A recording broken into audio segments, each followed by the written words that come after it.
So I studied philosophy because I wanted to understand the eternal questions of life. I wanted to understand what the meaning of life was, why I was actually here, what was my mission in life, what I was meant to do. And the deeper reality that seemed to beckon to me from my inner being, I felt there's something so much more to life. Hi everyone, welcome to Now Boarding, a travel podcast by me, Payal Nair. This show aims at creating awareness about ecotourism, sustainable tourism, responsible travel, and a lot more. We will cover stories and journeys of people who are ecotourism specialists and those who are leaders in their field. We will also be talking to people who have had unique travel experiences, remarkable conceptual places to stay, unexplored cultures, and ancient histories of various towns and cities around the world. Join me in this journey of knowing more about travel. Get inspired to see the world and discover your inner self. Hi everyone, welcome to another episode. Today I am thrilled to introduce a remarkable guest. Her name is Barbara Briggs. She has 30 years of experience as a certified teacher of Transcendental Meditation and a certified consciousness advisor. Barbara has actually dedicated her life to exploring and sharing the depths of human consciousness. She's also a poet, she's a podcaster, she's a freelance journalist, and an author. She's published 2 books and has actually written about 38 articles in various journals. So Barbara wears multiple hats, and I am really looking forward to this conversation with you. So thank you so much for joining me, Barbara. It's been an immense pleasure to meet you today, and I look forward to our interview. Great. So Barbara, let's start with a little bit about your background, because I saw that you are mixed heritage, and I'm curious to know where you were born and where did this whole journey actually begin. That's one. And two, how did you end up in India? And when was that? Okay, I'd be happy to share that with you. I was born in New York City in Manhattan, called the Big Apple. I was born of mixed parentage. My mother's actually from Vienna, Austria. She immigrated to America during World War II. And my father is actually from New Orleans. So it's a very diverse heritage that I was born into. And my mother and father met in New York City after my mother had come on a ship from Austria to America. So I was born in Manhattan, in New York itself. I grew up in New York. And I actually, my mother and father separated when I was quite young, when I was about 5 years old. There was quite a lot of tension at that time about interracial marriages, and I think they had a very difficult time in New York being together. And I grew up in an African American neighborhood, and I experienced what happens when cultures don't really understand each other, and when there's some feeling of inability to cope with the differences that are manifested on the surface level of life. So I never really felt at home in the neighborhood, and the neighborhood never really accepted my mother and my siblings, because we came from a different type of background than was usual in that neighborhood. Because I experienced a lot of unhappiness as I was growing up due to the racial divisions, I really felt uncomfortable living in New York. And I felt that I really didn't belong there. I didn't feel like I was really part of the American system. I always felt that I was outside it. And I felt that the values and the cultural polarities would never be a part of my life, because I didn't feel that way. I felt that everyone was basically united by their humanity. I always felt more like a citizen of the universe, and I didn't identify with any ideology which was professed by either group, the African American group or any other group that was part of the American social makeup. That was basically it. I felt that America wasn't really my country because I felt that they were only able to see the surface value of people and they couldn't see anything deeper.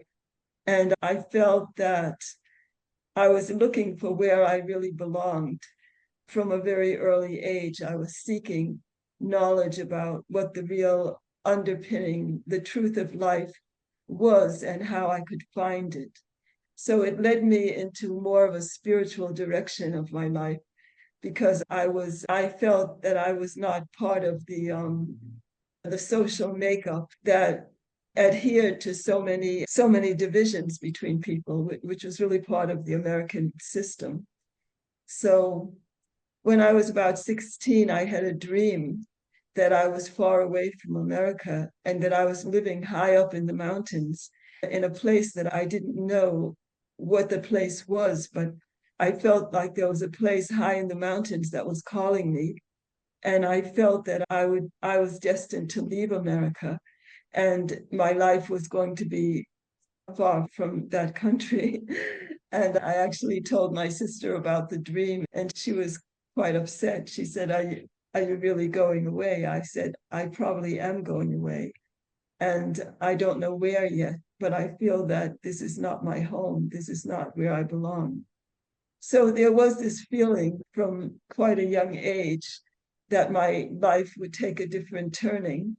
And that's basically Then how my did, mother understood. yeah, Yes, go on. why India? Obviously, India, it evokes a lot spirituality, I would say. And for people who are not from India, you have a lot of seekers who come to India because that's a place where they feel and they believe that there is a lot of calmness, not in terms of the population, but in general, there is that sense of spirituality and a sense of feeling fulfilled. So, is that what led you to make that trip to India, or it was a coincidence? No, actually, I've been reading books by Krishnamurti when I was in university. I've been studying Eastern religion and philosophy when I was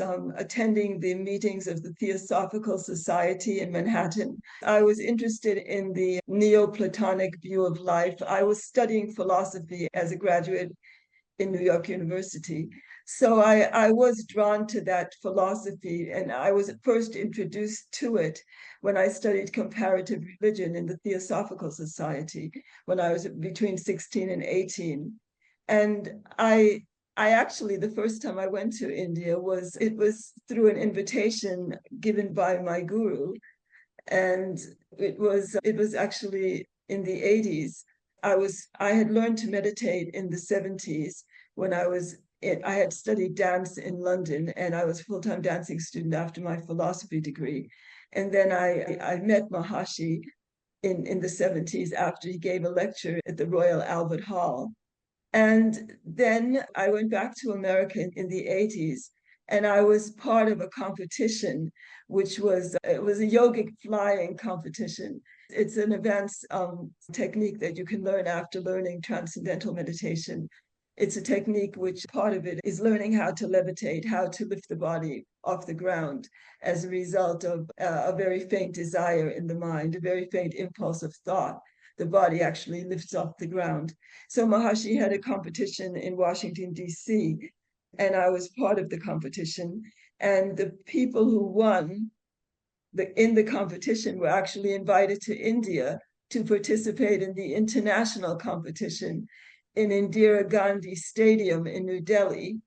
So Maharishi invited all of us to go to India, and that was my first trip to India. We had a free ticket to India as a result of winning some of the medals in the competition. Right. And I was really overjoyed. I'd never been to India before, and I had no idea that we would be given this gift as a result of that competition, but we were. And so I went to India for the first time in the mid 80s. and Maharishi was there. And we went to Maharishi's ashram, which was just outside New Delhi. It was and at that time, there were 2,000 young Pandit boys chanting the Vedas at dawn and Brahma Muhurta just at the time between 4 and 6 in the morning. The whole ashram was filled with this angelic sound of the Vedic chanting by these young Pandits who were trained in perfect Sanskrit by Maharishi. And I was there and I woke up to this angelic celestial voices. And it was just the most beautiful experience of being there with my guru, Maharishi, and with the Shankaracharya. Many of the Shankaracharyas came to be with Maharishi. And at that time, the most famous Ayurvedic doctors came to begin to unfold the knowledge of Ayurveda, of how to gain perfect health. And I was there for 4.5 months in that environment in the ashram. I was learning pulse diagnosis in Maharishi's house. And it was the most beautiful experience. As soon as I set foot in India, I felt, oh my goodness, I finally found my home. I found the country where I truly belong. And I didn't know why I felt that way, but this happened as soon as I came off the plane. And I was just in a hotel in New Delhi until the competition was over. And then we went to the ashram. And I just felt this is where I belong. This is my country. And this is where I feel such. Your dreams connected. And yes, yeah, it just happened like that. Yeah. And it wasn't like a decision to go. It was Maharishi's invitation. We got it as a gift. Yeah. And after that, I traveled to India several more times on my own. After I was living in England at the time. And I went to India again a few years later at an invitation of a music teacher. I was going to study sitar in the Himalayas. And then I went again later to study Sanskrit in Varanasi. So I went to India several times before I moved all my luggage and all my belongings to India. And that was in 2001. And you said that you lived in the south of India for a while to Dehradun. Yes, during the time that I lived in India from 2001 till 2010, I was in India continuously. I had to go to Nepal twice to renew my visa. I had a 5-year visa in 2001 from England, a 5-year continuous. And during that time, I was trying to find a good place to do my spiritual practice, to settle down in India. And I traveled quite a bit. I lived in Kerala for 3 years. And I lived in Kerala because I met a great saint who was part of an ashram in Kerala. He was 85 when I met him. And he had the most endearing personality. He was just like the embodiment of all the values of Saint Francis. And he was just the most wonderful person. And I stayed in Kerala near his ashram for 3 years until he left his body at the age of 88. And yeah, I was in Kerala for 3 years. I lived in Karnataka on the coast for 1 year. I lived in a community of the Saraswat Brahmins. And then I lived in Tamil Nadu in the hill station. Actually, the saint sent me to Tamil Nadu to do some of my spiritual practice in the hill station in Kotagiri. It was overlooking a tea plantation, and it was absolutely beautiful and absolutely quiet. And that was also a beautiful experience to be up in the hills in Tamil Nadu. So I did travel quite a bit in India during those almost 9 years continuous stay. That's amazing. So I wanted to ask you, you're a certified consciousness advisor. How do you see the role of consciousness evolving? I see that there's actually a breakthrough coming in the world, even though on the surface the world is terribly chaotic and it seems to be in a state of collective distress. Underneath, I feel there's a current, and people are looking for more out of life. People are seeking the answers from a deeper level. People are seeking to develop their consciousness, to open their hearts to a broader understanding of life and of embracing the differences and embracing the divergent cultures. They're trying to go beyond that clash of cultures, which has characterized the world for so long. And they know that this is no longer relevant and this can no longer help. and that the world has to step forth into a new reality in order to safeguard the security of the planet and safeguard the health of the planet. They know they have to go beyond those boundaries. And I think many people are searching for ways to transcend the differences that divide us and to find a way of unifying the planet on the level of love and on the level of compassion and on the level of empathy. People are searching in this direction. There's a mass movement of people searching for higher consciousness, and they're searching in many different ways. They're trying to develop ways to gain enlightenment. They're trying to develop ways to open their chakras. They're trying to develop ways to empower themselves so that they can make a change and they can do something to contribute to make life better for everyone on the planet. So you're actually seeing that happen, which is very encouraging. So as I mentioned in the introduction, you are a poet. And how does your spiritual practice influence your poetry? That's one. And two, if you don't mind, could you share a piece of your poetry that actually resonates deeply with you? I'd be happy to do that. So I've been writing poetry since I was about 10, 11, 12 years old. But it was an emotional outpouring because I was an introvert. I didn't mix with the culture, as I told you, in my childhood. I couldn't really mix with the people in my neighborhood. And then I went to a high school where the people were totally different. And there was also a feeling of isolation. So I was very introverted as a child. And the way that I expressed myself was through writing. I wrote short stories, I wrote poetry. And that was my outlet for my inner feelings. And when I started to meditate, what happened was when you meditate, the mind experiences quieter and quieter levels of the thinking process. And then ultimately you transcend thought and you experience that state of unbounded awareness or that state of pure consciousness. And what happened was after I started meditating, the poems just started flowing out of the pen. I would just finish my meditation and a poem would just be fully formed and I would just have to hurry up and write it down before I lost it because it would just be on a very subtle level. And the whole form of the poem and the rhythm and the melody, it would all be there. And I would just have to write it down as quickly as possible. And that was how I wrote so many poems after I started to meditate, because it was like I was in touch with a level of creativity that was always flowing at the deepest level of awareness, and that we can all tap into, because pure consciousness is a state of infinite creativity. It's a state of perfect balance. It's a state in which the home of all knowledge is fully lively inside. Yeah. So I did experience this when I started to meditate, that I was writing much more fluidly, and it was just coming spontaneously without any intellectual manipulation. The poem would just come fully formed out of the pen. So I did write like that for quite a while. Okay, this is one poem which kind of expresses that feeling that I was speaking about. Anyway, it's called Alone. Because I stood alone amidst the emptiness of space and beheld your beauteous form cast against the sky, because my heart knew you, majestic, divine, knew the dance that you did in that twilight hour, because I stood alone as you quivered silently in the wind. How strong and tenderly you moved, how graciously you smiled as I embraced you with my eyes.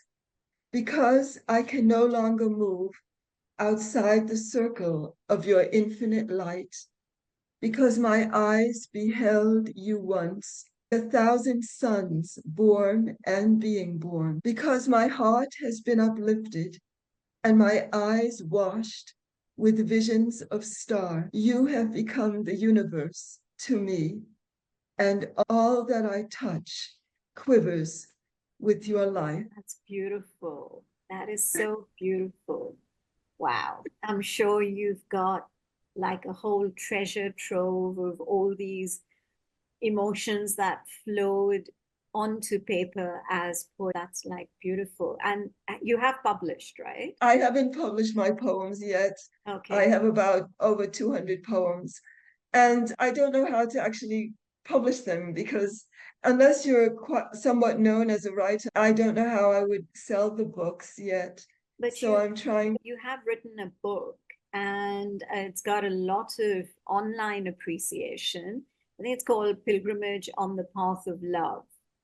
And so you have published a book. Yeah, I have, but yeah, Pilgrimage has gotten some really good reviews. Yeah. But actually, it hasn't sold actually so many because the marketing that my publisher did was very negligible. Limited. Yeah. Yeah. And because I haven't sold many books, even though the reviews have been good, I haven't really thought about publishing a poetry book yet. Maybe I should. People do like the poems very much. And Yeah. actually, my book, Pilgrimage on the Path of Love, is written in a very poetic way. It's written in a very lyrical mode. And some people have said it was very poetic. They loved the way it was written. So, Is it available online? Pilgrimage on the Path of Love? Yes. Yes, it's available online. It's available at Barnes and Noble. It's available on Amazon. And it's available at a few other bookshops as well. Now, can you delve a little bit deeper into the concept of consciousness from a Vedic perspective? From a Vedic perspective, consciousness is the ocean. It's the beingness of the whole universe. The whole universe is an unbounded field of consciousness. It's just like if you think of an ocean and then you think of individual waves, every form in the universe is actually made of consciousness. Consciousness is the ocean, and the forms are like different waves of the same substance of the ocean. For instance, consciousness is a field. It's like the unified field at the basis of life. Everything is made of consciousness, that field of pure existence, that field of pure being, that field of pure intelligence. Everything in the universe expresses intelligence. It has the value of existence. Otherwise it wouldn't exist without that underlying field of pure being. Consciousness is a field of pure being, and consciousness is what allows us to experience. Without consciousness, we wouldn't even know we are here. We wouldn't be able to speak. We wouldn't be able to experience. We wouldn't be able to perceive. We wouldn't be able to appreciate. We wouldn't be able to know anything. Consciousness is what gives us the ability to know, to perceive, to appreciate, to experience life.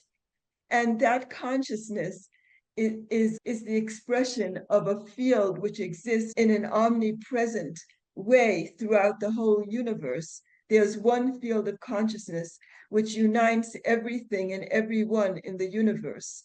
Everything has some liveliness of consciousness, even a rock, even a plant, of course, the animals, everything has some value to a certain degree. It has consciousness. The Vedic perspective is basically that the self is consciousness. And aham brahmasmi, this I am totality, is what we realize when our consciousness is fully developed. We realize that we are one with the totality of the whole universe, and that the imaginary separation between people and things is only a surface fragmentation. But the real reality is that everything is infinitely connected, is that there's an intricate interwoven fabric of life.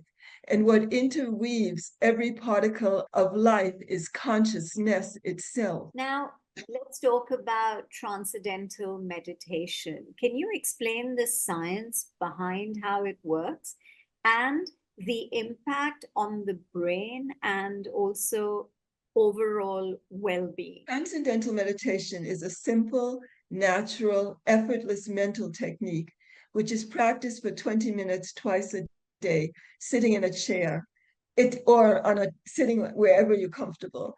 Right. And it doesn't involve any change in lifestyle, diet, or belief system. It comes from an ancient tradition. It has not just been thought up in the last 20 years.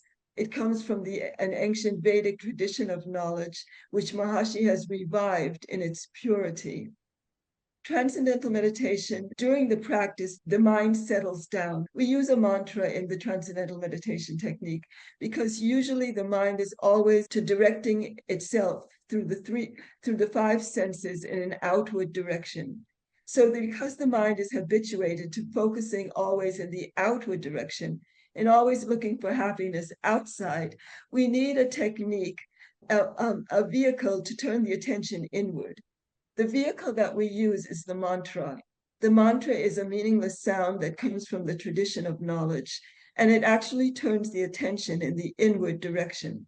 Once the attention is turned inward, the dive toward pure consciousness happens automatically. It does not involve any concentration or any contemplation. It's totally effortless. In fact, we teach children from the age of 10 years old to meditate, and they can practice it effectively. And we even taught someone who was over 100 years old, and they also gained the benefits.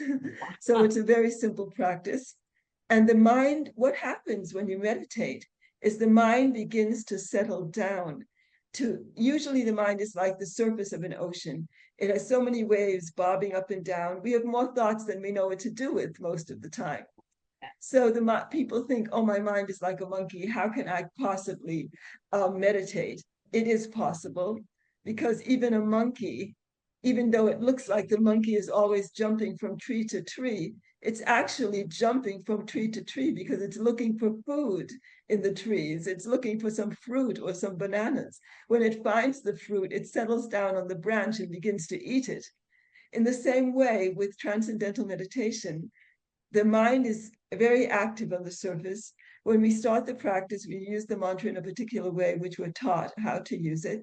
The mind begins to settle down, and we experience quieter and quieter levels of the thinking process until we transcend thought altogether and experience a state of unbounded awareness or pure consciousness. It's a state of silence. It's a state of freedom from boundaries, freedom from limitations. It's a state of perfect balance. And the mind gravitates toward pure consciousness because it gravitates in the direction of increasing charm. The deeper levels of the mind are much more powerful. They're more charming. They contain more energy, more intelligence, more creativity. And the mind naturally moves in that direction once it's given the correct angle and it uses the vehicle, and then the dive is automatic. The result of the practice is increased brainwave coherence, increased synchrony between the left and right hemispheres of the brain, increased IQ, increased self-actualization, improved academic performance, improved health, lowering of blood pressure, decrease of hormones connected to anxiety. All these different parameters have been measured. In fact, the TM technique is the most scientifically verified technique in the world. There have been more than 700 different scientific studies done at 350 different research institutes and universities in 30 different countries around the world. And they all show that the benefits are holistic. They're holistic in the terms of health, in terms of mental potential, in terms of social relationships and social interactions, and even in terms of the value in creating world peace. Even the violence in some of the countries which were affected by violence decrease when we send people there who are practicing TM, and they meditate, not even having anything to do with the violence, meditating separate from them, the violence starts to subside in the country due to the influence of harmony, which is generated through meditation. So you studied philosophy and you are spiritual. So how does the background in philosophy, in your case, how do you see the relationship between the philosophical inquiry and spiritual experience? Are there any philosophers whose work has actually influenced your spiritual journey? I can say that I was very impressed when I was in university. I was reading Teilhard de Chardin, The Phenomena of Man. And in his book, The Phenomena of Man, he said that the human being is destined to rise to a certain level of evolution in which one perceives the unity and the holistic vision of life. he really understood that there was an evolutionary process which was inbuilt in the human nervous system, and we were destined to reach a vision of wholeness, a vision in which we could see the divine permeating the whole material universe. So I was deeply influenced by Teilhard de Chardin. When I was in university, I read his book. I read The Divine Milieu. I read The Phenomena of Man. And I was also reading Krishna. I read many books by Krishnamurti, but I realized that he didn't have a technique. It was mostly an intellectual understanding of reality. I was impressed by his work as well. And I also read the Dhammapada of Buddha, the writings of Lord Buddha, which also made a deep impression on my life. So I read Plotinus as one of my subjects in philosophy. I was studying the Neoplatonists.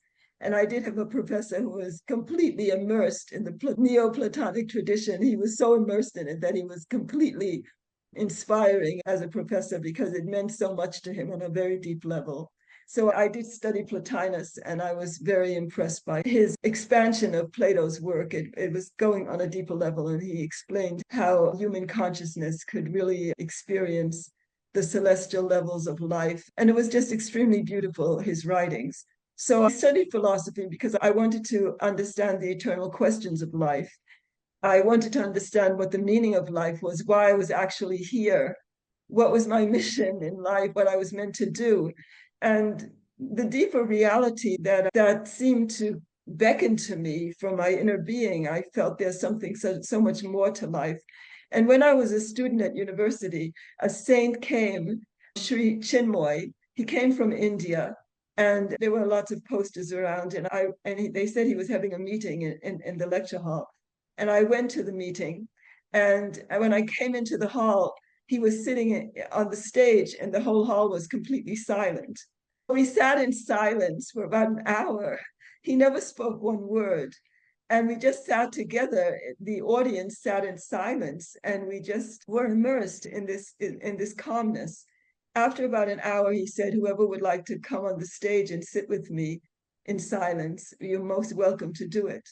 Several of us, including myself, we went and sat on the stage, and we sat around him in silence. And that was me, but it was very powerful. It was very genuine. And it was just that experience of silence. And this was before I started meditating. I didn't start meditating until I left New York, and I went to England. And later there was another meeting of the Sri Chinmoy group, and they went to a house in Long Island or somewhere. I went, and the group was sitting, and they were looking at the picture of the saint. His picture was on a platform, and everyone was sitting in silence, observing the picture. I stayed there for an hour or so, but I felt it wasn't my path, even though I appreciated the silence, and I thought it was quite a unique way of sharing. Barbara, I just wanted to ask you, how can people integrate spiritual practices into their daily lives, especially when they have responsibilities and a busy schedule? What kind of advice would you give them?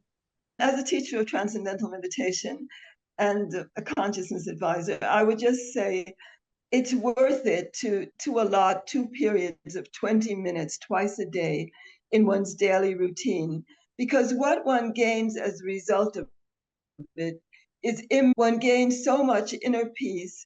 One connects to the source of inner happiness. One's immune system is strengthened, and one has more fulfilling relationships with people in one's environment, because whatever you have inside, you can only share what you have inside. Unless there's fullness growing inside, you can't share that, because you're always looking to gain something from outside, from the person that you're with. So unless you develop more of the fullness within, you won't be able to gain the most from every interaction you have in your life. So it's really an investment of time, which is more than worth it, because it's putting yourself into a place of inner peace, inner strength, inner harmony, inner happiness, inner contentment. And that's something you can't get from outside. Because if you always leave yourself at the mercy of the environment, you'll always have the experience of being like a football, tossed from happiness to sadness, from loss to gain, from this and that. And then one won't be able to really experience the depth of life, the richness of life, and the quality of life that one really deserves and that one really desires at the deepest level of one's own being. We all desire and we deserve a quality of life which isn't just being like a football at the mercy of the environment. So I would say take the time to investigate transcendental meditation, as I've been involved in that most of my life. I cannot speak about any other form because I haven't done any other form. I've been happy with the TM technique, and I've been happy with the benefits that I gained from it. And the first thing that I noticed when I started so many years ago is that I had more of my desires fulfilled. My desires were being fulfilled more quickly and more effortlessly after I started meditating, because I was living more in tune with natural law. And when you support natural law, nature supports you, and you get more of your desires fulfilled. So for that reason, I would say investigate it. It's the most scientifically verified technique on the planet. And there's so much evidence behind it. And really, you can read so many people's experiences on the internet here. You can listen to Maharishi on the internet. You can listen to Maharishi's talk about meditation on Lake Louise. It's a classic. Maharishi's walking by the lake in Canada, speaking about meditation, what it does. Maharishi's one of the most videotaped saints in the world, endless number of videotapes on every subject. And Maharishi has revived the purity of Gandharva Veda, Ayurveda, pulse diagnosis. Every aspect of the knowledge from the Vedic tradition has been revived in its purity by Maharishi Mahesh Yogi. And if you listen to the depth of knowledge which Maharishi imparts, then you will understand, and you will appreciate what this technique can actually do for you. So that's what I'm saying from my heart. Just take a chance and look into it. And the 20 minutes twice a day is actually more than worth the time. And if you desire to go more deeply into the technique, there are many more advanced programs which you can take if you want to go more deeply into it, and which you can meditate more than 20 minutes twice a day. But that's really up to you. That's a good piece of advice. My last question to you would be, what kind of impact do you hope to leave on those who actually follow your work? The impact I hope to leave is just inspiration. I hope to inspire people to love one another, to appreciate each other, to, regardless of one's beliefs, regardless of one's differences, to see beyond that and to see the universe, the unifying factor, which is the deepest value of life itself. So I hope to just inspire people to love, to share, to enrich the lives of each other, and to really appreciate the differences, which is a mosaic of cultures we have. As like different flowers in a garden, unless the flowers each had their different variety, their different color, their different fragrance. What kind of garden would it be if it was only daffodils and it was only one kind of flower? There are different flowers. God created the universe as a mosaic of differences, and we have to appreciate each other, and we have to understand the interrelatedness of all cultures, and that we're here together for a reason, to love and to appreciate and to be together and live together and to gain fulfillment together. Thank you for sharing your journey with me and eventually with all my listeners and viewers. And the audience is, I'm sure, going to be very appreciative. And there is a learning and an understanding of, and you've talked about it in a very simple way, which I think in itself is inspirational. So thank you very much. I personally have really enjoyed listening to you. Thank you. It's been a pleasure to speak to you. It's always a great joy to share the knowledge which resonates from the deepest level of my own heart. Hope you enjoyed this episode of Now Boarding, a travel podcast. Check out other episodes on Spotify, Apple Podcasts, Google Podcasts, or wherever else you listen to podcasts. And of course, don't forget to share your thoughts with us. Stay tuned for more exciting episodes only on Now Boarding, a travel podcast.